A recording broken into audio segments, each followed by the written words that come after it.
எத்தனை பேர் தேவையோ அத்தனை பேர் கூப்பிட்டுக்கோ. அந்த பக்கத்து வீட்டுக்காரன் யாரா இருக்க முடியும்? நிச்சயமா இஸ்ரேல்னா இருக்க முடியாது. ஏன்னா அவன் வீட்லயும் ஒரு ஆடு வேகம். இப்போ நான் போய் ஜோவை, எப்பா ஜோ எங்கள் வீட்டில் 15 கிலோ வந்துச்சுப்பா, வாப்பா வாப்பா சாப்பிட்லான்னா, ஐயா நீங்கள் வேறு எங்கள் வீட்டில் 5 கிலோ யார் சாப்பிட்றதுக்கு தெரில அப்படின்வான். அப்படி தானே? அப்போ நான் யாரை கூப்பிட முடியும்? என் இனத்தான் அல்லாத வேறு இனத்தானைத்தான் நான் கூப்பிட முடியும். என் திருச்சபை உறவல்லாத வேறு திருச்சபை தான் கூப்பிட முடியும். அல்லையா? சொல்லுமா, சத்தமா சொல்லுங்க. என்னங்க ஆண்டவருடைய அற்புதம், விளையாட்டாது. அப்படியானால் 1,00,000 குடும்பம் இன்னொரு 1,00,000 குடும்பத்தை அழைக்க வேண்டும். அந்த 1,00,000 குடும்பம் வெவ்வேறு நாடுகளிலிருந்து வந்த பல அடிமைகளாக இருக்கலாம்.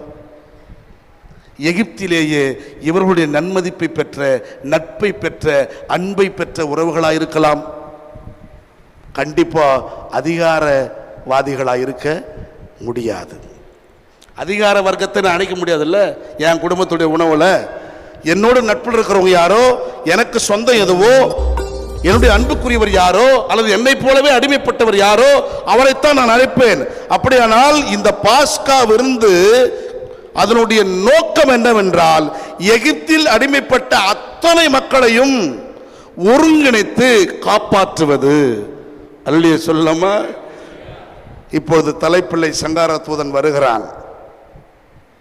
எந்தெந்த வீட்டிலெல்லாம் இந்த ரத்தத்தினுடைய, ஆட்டின் ரத்தத்தினுடைய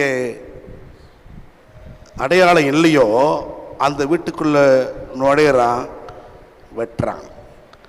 சில வீடுகளில் ஆட்டுக்கு விட்டு ரத்தம் அடையாளம் இல்லை, ஆனால் வீடு பூட்டி இருக்குது, ஆள் இல்லை. அந்த வீட்டாளெலாம் எங்கே இருக்கிறாங்க தெரியுமா? நம்ம வீட்டில் இருக்கிறாங்க. அல்ல சொல்லாம. அன்புக்குரிய உறவுகளே, அங்கே கொல்லப்பட்டது வெகு வெகு வெகு சிலர் மட்டுமே, காப்பாற்றப்பட்டது பல பல பல பலர். அல்ல சொல்லாம. எனவே இந்த பாஸ்காவின், முதல் பாஸ்காவின் அடிப்படை நோக்கமே என்னவென்றால், பலியிடப்படுகிற அந்த ஆட்டின் வழியாக, பலியிடப்படும் அந்த ஆட்டுக்குட்டியின் ரத்தத்தின் வழியாக அடிமைப்பட்டு கிடக்கிற, ஒடுக்கப்பட்டு கிடக்கிற அத்தனை மக்களையும் ஒரே அணியில் இணைத்து காப்பாற்றுவது.